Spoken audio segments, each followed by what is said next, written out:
오늘은 새로운 피조물로 성장해 가라 이란 제목으로 말씀을 상고합니다. 우리가 지난 시간에 하나님이 우리를 새로운 피조물이 되게 하셨다 하는 말씀을 상고했습니다. 하나님이 주신 화목의 원리, 복음을 통해서, 또 복음의 주인공이신 예수 그리스도의 사랑을 통해서, 그리고 이제 진실한 그리스도의 사신인 또 선교사들, 전도자들을 통해서 우리가 그 복음으로 새로운 피조물이 되었다 하는 것을 지난 시간에 상고했습니다. 그렇다면 이제 오늘 본문은 그 새로운 피조물로 시작한 우리가 이대로 머무는 것이 아니라 계속 성장의 감으로 열매까지 맺을 수가 있어야 된다 하는 것을 말씀하고 있습니다. 우리 사람은 육으로 만들어졌기 때문에 이 육신은 하루에 에너지가 2000kcal가 필요하다고 합니다. 그것이 보충되면서 또 운동도 하고 활동을 하면서 점점 건강한 육체로 성장해 간다고 합니다.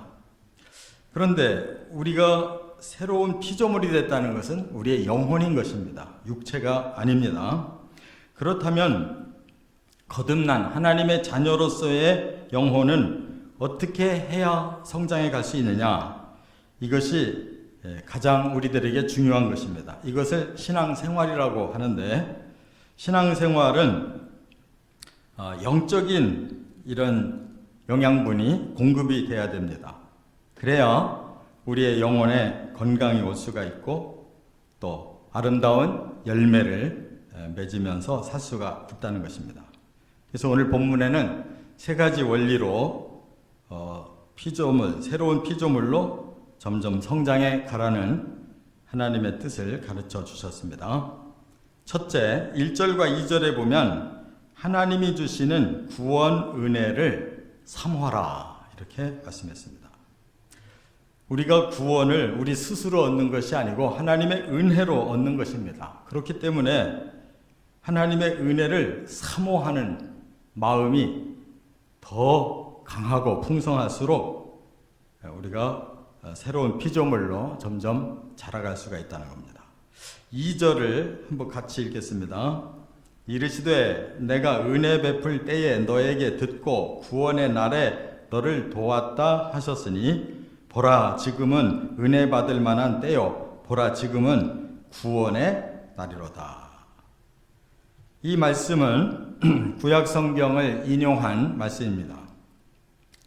그 말씀에 이미 하나님은 미래의 성도들에게 어떻게 거듭난 성도가 되고 또 새로운 하나님의 사람으로 잘 성장할 수 있는지 그 가장 중요한 그 방법이 바로 하나님이 주시는 구원 은혜에 대하여 그 때와 그 날을 분별할 줄 알고 그것을 꼭 받도록 이렇게 사모하라고 말씀을 하고 있습니다. 고린도 교회가 고린도 전서의 말씀에 보면 적어도 14가지의 문제점을 가지고 있었습니다.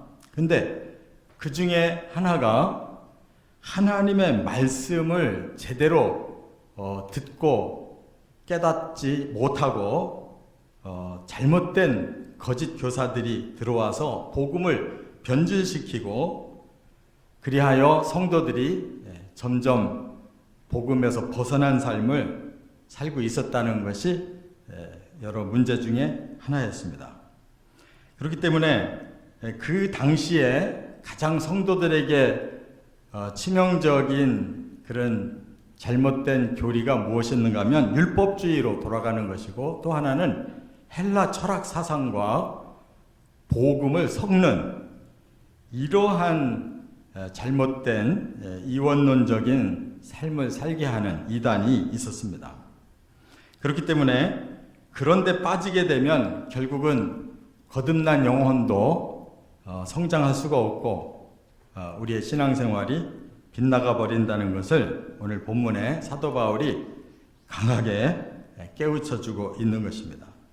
그렇기 때문에 바른 신앙생활이라고 하는 것은 우리 사람들의 생각에 맞춰지는 이러한 사상이 아니고 하나님의 그 계획대로 우리에게 주신 이 구원의 원리, 그것을 깨닫고 그대로 순종해 살아가는 삶이라는 것입니다. 근데 하나님은 이 구원의 은혜를 때와 날로 우리에게 구별해서 주셨다는 거예요.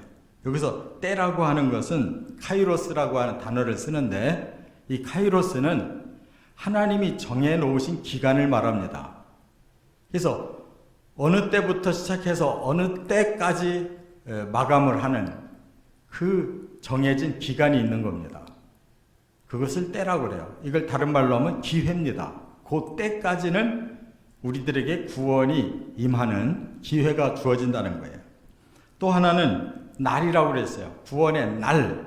이 날이라고 하는 말은 헤메라라고 그러는데 그것은 마지막 타이밍이에요. 마지막 시간. 그 시간을 넘겨버리면 더 이상은 기회가 없어요. 결정적인 그 시간까지 우리는 하나님이 은혜로 카리스, 선물로 우리에게 주시는 이 구원을 반드시 받아야 된다, 그 말이에요. 그렇기 때문에 하나님의 그 구원의 은혜를 주시는 그 기간 안에, 그리고 그 마지막 순간, 그 날까지 우리는 틀림없이 구원의 은혜를 받을 수 있도록 우리의 마음에 아주 하나님의 구원 은혜를 사모하는 마음으로 거기에 마음을 쏟아야 된다, 그런 뜻입니다. 이렇게 우리가 이 기회와 타이밍을 잘 맞춘다고만 하면 우리는 반드시 새로운 피조물로 완성되는 날이 온다는 것입니다.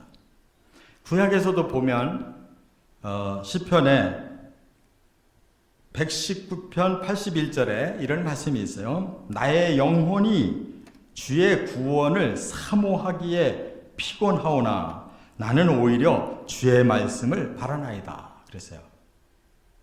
자신의 영혼이 주님이 주시는 구원을 너무너무 사모해서 피곤할 정도라는 거예요. 그러나 오히려 주의 말씀을 바라볼 때 얼마든지 그 피곤을 이기고 주의 구원을 얻을 수 있다는 것입니다. 왜? 바로 말씀이 우리들에게 그 구원의 언약을 다시 한번 깨닫고 우리의 마음에 새기게 하기 때문입니다. 그래서 오늘 우리들도 바로 구원 은혜를 사모하는 삶은 하나님이 주신 이 언약을, 이 말씀을 붙드는 삶이다 하는 것을 깨달을 수가 있어요. 시편 119편 123절에도 비슷한 말씀을 주셨는데, 내 눈이 주의 구원과 주의 의로운 말씀을 사모하기에 피곤하니이다 그랬어요. 주의 구원과 그리고 그 구원이 우리들에게 언약된 그 의의 말씀을 사모하고 또 사모하고 이렇게 내 온 정성을 다 쏟아서 사모한다는 것입니다. 이걸 신약에서는 베드로가 이렇게 교훈했어요. 베드로전서 2장 2절에 갓난 아이들같이 순전하고 신령한 젖을 사모하라. 이는 이로 말미암아 너희로 구원에 이르도록 자라게 하려 함이라. 그랬어요. 우리가 바로 예수 그리스도의 이 복음이 우리를 구원하시는 하나님의 은혜의 말씀인데, 마치 어린아이가 어머니의 젖을 자기 생명을 위해서 열심히 찾아서 먹듯이, 그렇게 하나님의 순전하고 신령한 이러한 말씀을 우리가 사모할 때 우리가 구원에 잘 자랄 수 있도록 이렇게 그 말씀이 우리를 성장시킨다, 이렇게 말씀했습니다. 예수님은 이 때와 날을 잘 분별해야 된다는 것을 마태복음 24장에서 경고하셨어요. 마태복음 23장 37절에 보면 노아의 때와 같이 인자의 임함도 그러하리라 그랬습니다. 홍수 전에 노아가 방주에 들어가던 날까지 사람들이 먹고 마시고 장가들고 시집가고 있으면서 홍수가 나서 그들을 다 멸하기까지 깨닫지 못하였으니 인자의 임함도 이와 같으리라 그랬습니다. 우리가 구원의 이 때라는 것은 노아의 때와 같이 방주가 지어지고 계속 사람들이 오도록 전하면서 기다렸습니다. 이것이 구원의 때였어요. 그러나 방주에 들어가던 날, 그날은 이미 이제 구원의 마지막 날이었어요. 그때까지 사람들이 그 기회를 방치하고 먹고 마시고 장가가고 시집가고, 이게 세상의 이러한 쾌락과 또 세속에 빠져서 그 구원의 기회를 놓치고 구원의 날까지 들어오지 않았다가 바로 다 멸망을 당했다는 겁니다. 근데 인자의 임함도 이와 같다 했으니까 예수님이 다시 오시는 날도 바로 이와 같은 기회와 그 마지막 타이밍이 남아있는데, 그것을 제대로 우리가 사모하지 않고 방치하면 이렇게 된다고 말씀한 거예요. 그렇기 때문에 42절로 넘어가 보면 그러므로 깨어있으라 어느 날에 너희 주가 임할는지 너희가 알지 못함이니라 그랬습니다. 그 디데이를 우리에게 날짜를 알려주신다면 좋겠는데 그것은 비밀이라는 거예요. 그러나 반드시 그 디데이는 있다는 것을 우리가 깨달아야 된다는 것입니다. 그 다음에 두 번째로 또 우리가 새로운 피조물로서 성장해 갈 수 있는 방법은 뭐냐? 3절부터 10절에 보면 최선을 다하는 사역자를 신뢰하라 이렇게 말씀했어요. 한번 3절과 4절을 같이 읽겠습니다. 우리가 이 직분이 비방을 받지 않게 하려고 무엇에든지 아무에게도 거리끼지 않게 하고 오직 모든 일에 하나님의 일꾼으로 자천하여 많이 견디는 것과 환난과 궁핍과 고난과. 이 말은 지금 사도 바울이 자기 고백을 하고 있는 내용인데 자신이 이 직분을 받았다는 거예요. 이 복음을 사람들에게 전해주는 직분을 받았는데 비방받지 않게 하려고 최선을 다하고 있다. 또 아무에게도 거리끼지 않게 하려고 모든 노력을 다 쏟고 있다. 이런 뜻이에요. 이 말은 뭐겠습니까? 바로 하나님의 말씀을 중간에서 받아서 전하는 자들의 그 최선을 다한 사역에 또 사람들이 잘 받아들이고 그 말씀을 통해서 바로 이 새로운 피조물로 점점 더 성장해 가는 것이다. 그런 뜻입니다. 결국은 여기에서도 말씀을 전하는 자들을 신뢰하고 그들이 하나님께로부터 온전하게 받은 그 말씀을 우리가 받아들여야만 바로 이 구원의 은혜를 우리가 맞이할 수 있다는 것입니다. 여기에서 자천한다라는 말을 했어요. 오직 모든 일에 하나님의 일꾼으로 자천한다 그랬어요. 이 자천이라는 원어가 슈니스템이라고 그러는데 이 말은 자기의 위치를 세운다 이런 뜻이에요. 그러면 자기 자신을 어느 위치에다 세우려고 하느냐? 비방받지 않는 위치, 거리끼지 않는 위치에 세우려고 한다. 이 말은 하나님이 원하시는 그대로 또 사람들에게 가장 유익한 상태가 될 수 있는 그 정도의 자기들이 위치하려고 한다. 그 말은 자기들이 최선을 다해서 완벽하여 또 능히 성도들에게 영적 성장을 줄 만한 그러한 자격을 갖추도록 스스로 자기를 만들어 간다는 뜻이에요. 그러니까 복음을 전하는 사명자가 어느 정도로 준비가 되어 있고 어느 정도로 복음을 잘 전해주느냐에 따라서 결과가 달라진다는 거예요.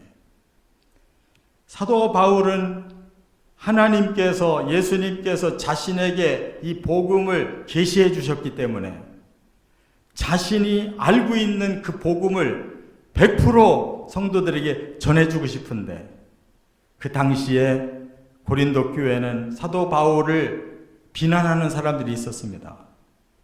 그가 우리들에게는 거리끼는 존재다라고 불신하는 사람들이 있었어요. 그렇기 때문에 바울은 그런 결과가 오지 않도록 자기 자신을 최대한 하나님의 사람으로 맞춰 놓는다는 겁니다. 자기 자신을 그렇게 업그레이드 해가지고 하나님의 진리를 온전히 자기를 통해 성도들에게 전달하는데 조금도 틀림이 없도록, 부끄러움이나 자경비달이 되지 않도록 하려고 자기는 최선을 다한다, 이런 말이에요. 그렇기 때문에 그 말을 강조하고 있는 이유는 오히려 거짓 교사들이, 잘못된 사람들이 바울을 그만큼 비난했습니다. 그만큼 권위를 무시하고 그의 전해지는 진리에 대해서 방해를 했었기 때문에 바울은 그러한 영적 싸움에서 이길 뿐만 아니라 성도들에게도 신뢰를 받게 해서 그 사명 감당하고자 했다는 거예요. 그것은 그만큼 복음이 중요하기 때문입니다.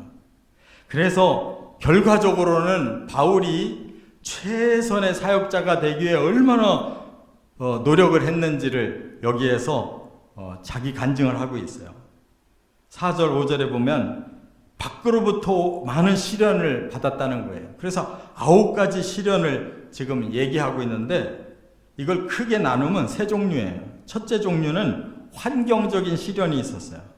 환난과 궁핍과 곤란, 이런 역경이 환경적으로 바울에게 임했다는 거예요. 또 하나는 육체적인 시련이 있었다는 거예요. 복음 전하다가 매 맞고 갇히고 요란, 여기 요란이라는 말은 죽음의 위기까지 겪었다는 뜻이에요. 또 스스로 짊어진 시련이 있다는 거예요. 이것이 자기의 사명이다라고 받아들이니까 수고로움, 자지 못함, 먹지 못함을 겪었다고 그랬어요. 그는 스스로 돈을 벌어서 선교비를 대야 됐기 때문에 잠을 자지 못하고 또 제대로 먹지도 못하고 복음을 전하랴 그냥 밤낮으로 너무나 힘들게 살았다는 겁니다. 이처럼 바울의 희생이 좋은 결과를 거둘 수가 있었다는 거예요. 그 다음에 6절과 7절에서는 이제 밖으로부터 오는 시련이 아니라 자기 스스로 내면의 훈련을 하느라고 고통받았다는 거예요. 그래서 어떻게 하면 깨끗하게 살까? 이 영적인 순결을 위해서. 어떻게 하면 지식을 제대로 가지고 있을까? 복음의 그 진리를 아는 지식을 말하는 거예요. 어떻게 하면 더 오래 참을 수 있을까? 이런 어려움을 견딜 수 있는 인내력. 어떻게 하면 더 자비로 대할 수 있을까? 다른 사람을 더 선하게 대하고 싶었고, 그 다음에 어떻게 하면 성령의 감화로 일을 할까? 성령의 능력과 은사를 더 많이 받기를 사모했고, 어떻게 하면 거짓없는 사랑을 할 수 있을까? 정말 예수님처럼 순수한 사랑만을 하고 싶었고, 어떻게 하면 진리의 말씀을 전할 수 있을까? 진리는 변함이 없는 것인데 바로 그 변함없는 진짜 말씀, 어떻게 하면 의의 병기의 능력을 가지고 있을까? 바로 의의 병기라는 것은 하나님의 전신갑주로 자기가 무장하기를 원했다는 거예요. 그 다음에 8절부터 10절까지는 아주 반대되는 두 단어를 여러 차례 이렇게 얘기하면서 결국은 그런 극한 상황이 자기를 만들어내더라는 겁니다. 여기 보니까 뭐라고 말씀했는가? 영광과 욕됨이라는 말을 했어요.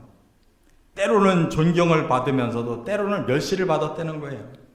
악한 이름과 아름다운 이름을 가졌대요. 어떤 때는 비난받았지만 어떤 때는 또 칭찬도 받았다는 거예요. 속임과 참된, 어떤 때는 사기꾼으로 취급을 당하고 어떤 때는 진실한 사람으로 인정받았다는 거예요. 무명과 유명, 어떤 때는 아주 무시를 당했지만 사실은 하나님이 자기를 인정해서 계시까지 받는 그런 사람이었다는 거예요. 죽은 자와 산 자, 어떤 때는 죽을 것 같은 위기에서도 하나님의 기적으로 살아났다는 거예요. 징계와 죽지 않음, 너무나 참기 힘든 징계를 당하기도 했으나 그것은 하나님의 훈련이었다는 거예요. 근심과 기쁨, 어떤 때는 너무나 현실이 힘들어서 믿음이 없을 때는 근심했지만 그러나 깨달음을 가지고 보니까 그건 오히려 기쁨이었다 그랬어요. 가난과 부요, 그는 영적으로 너무나 기갈할 때가 있었으나 그러나 오히려 하나님은 그때 영적으로 풍성함을 주셨다는 거예요. 없는 자와 가진 자, 그는 아무것도 없는 자처럼 시시한 사람으로 사람들이 평가했지만 자기는 영적으로 풍성한 것들을 가지고 있었다는 거예요. 이처럼 바울은 사람들이 보는 눈이 이랬다 저랬다 이렇게 많은 어려움 속에서도 자신은 점점 더 영적으로 성장하고 깊어졌다는 것을 말하고 그렇기 때문에 그것을 성도들에게 나눌 수 있었다라고 간증하는 것입니다. 이와 같이 오직 하나님을 위해 오직 성도들을 위해 살고 싶어서 밖으로부터 오는 시련도 참아내고 내면을 더 하나님 닮으려고 그 영적 품성을 갖추기 위해 노력했고 또 다른 사람들의 편견을 극복하면서 진정으로 하나님이 주시는 영적 승리를 거두는 이런 삶을 살았다라고 지금 말하고 있는 것입니다. 바로 그 모델, 가장 하나님과 사람들 사이에서 훌륭한 모델이 되는 이 바울 때문에 그 시대가 복음화가 이루어진 것이고 2000년이 지난 지금까지도 바로 이 바울의 진리의 말씀이 오늘 우리들에게도 그러한 새로운 피조물로 자라게 하는 능력의 말씀이 된다는 것입니다. 이것을 우리가 깊이 깨달아 갈수록 그렇게 함께 변화되어 가는 것입니다. 끝으로 세 번째, 또 한 가지 바울이 부탁하고 있는 게 있어요. 11절부터 13절, 복음 진리의 마음을 활짝 열라. 중요한 것은 하나님이 구원 은혜를 내리시고 또 사역자인 바울이 최선을 다해서 오리지널한 복음을 전해준다 할지라도 끝에 가서 열매 맺을 것은 바로 듣는 사람들이 마음이 활짝 열려져서 제대로 받아들여야 성장하고 열매 맺는 것이지 그 단계에서 받아들이지 않으면 아무 소용없다는 거예요. 그래서 13절에 말씀하셨습니다. 다 같이 읽겠습니다. 13절. 내가 자녀에게 말하듯 하노니 보답하는 것으로 너희도 마음을 넓히라. 지금 바울은 부모가 자식을 사랑하면서 타일르듯이 이렇게 말하고 있다는 거예요. 그런데 자녀 같은 성도들이 부모의 심정을 모르고 그것마저도 잘 받아들이지 않을 때 얼마나 마음이 아팠는지 모른다는 거예요. 그래서 보답하는 것으로 마음이라도 좀 넓혀라. 마음이라도 좀 열어달라. 그거예요. 요구가 다른 게 없어요. 부모는 그 자식이 마음만 활짝 열고 부모 말만 들으려고만 해도 그것으로 충분합니다. 지금 바울의 마음이 바로 그거예요.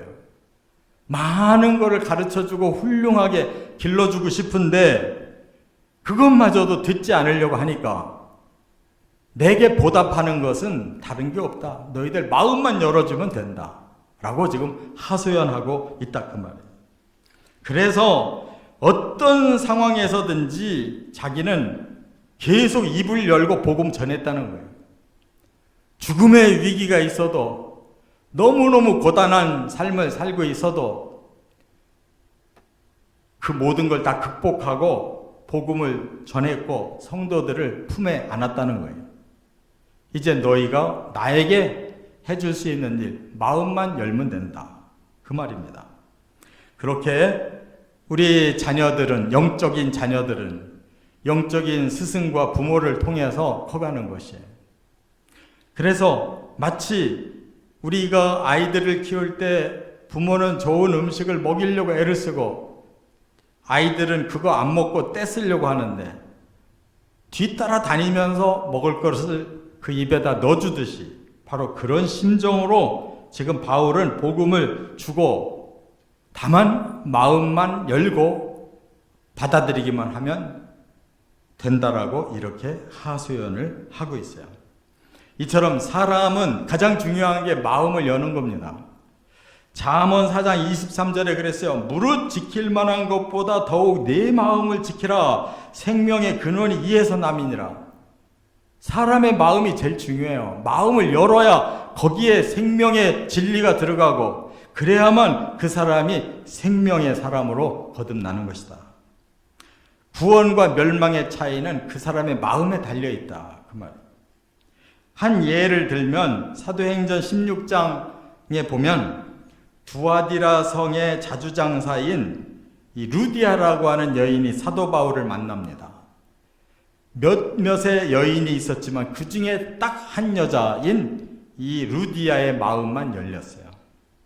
그래서 사도행전 16장 14절에 이렇게 말씀했어요. 한 여자가 들었는데 주께서 그 마음을 열어 바울의 말을 청종하게 하신지라. 주님의 마음을 그 여자의 마음을 열어주셨대요. 물론 주님도 열어주셨고 그 여인도 스스로 마음을 열었을 것입니다. 그랬기 때문에 그가 예수를 믿게 됐고 바울을 자기 집으로 모셔서 교회를 세웠고 그 뒤에 바울이 계속 선교여행을 할 때 제일 많이 후원한 교회며 성도가 바로 이 루디아였어요. 그래서 이 빌립보 교회에 사도 바울이 편지할 때 너희들이 제일 많이 나에게 후원했다라고 증거하고 있는 걸 볼 수가 있어요. 시편 81편 10절에 나는 너를 애국 땅에서 인도해낸 여호와 내 하나님이니 내 입을 크게 열라 내가 채우리라. 하나님이 이전에도 너를 구원해 줬는데 지금 다시 내가 너희를 구원하려고 하니 너희는 다만 입만 크게 열면 내가 다시 너희를 채워줄 것이다.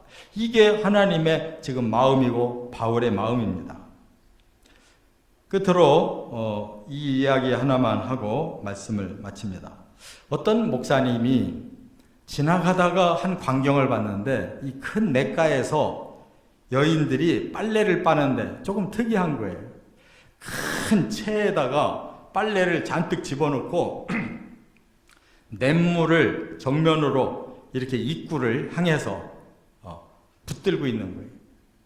그래서 여인들마다 다 똑같이 그렇게 큰 체에다가 옷을 잔뜩 집어넣고 물이 막 내려오는 쪽으로 입구를 갖다 대고 막 힘있게 그것을 누르고 있는 것을 보고 아니 왜 이렇게 힘들게 빨래를 하냐 그랬더니 이것이 오히려 가장 빨래를 잘하는 방법이라는 거예요. 왜냐?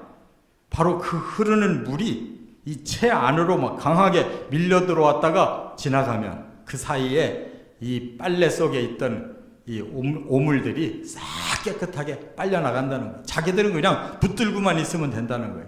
빨래는 저 물이 다 해준다는 거예요. 이와 같습니다. 우리의 심령에 문만 열고 있으면 하나님의 진리, 예수 그리스도의 복음과 또 하나님의 성령이 우리 안에 들어와서 우리의 모든 더러운 것들을 다 빼내 버리시는 역사가 바로 하나님 자신의 진리와 성령에 있어요.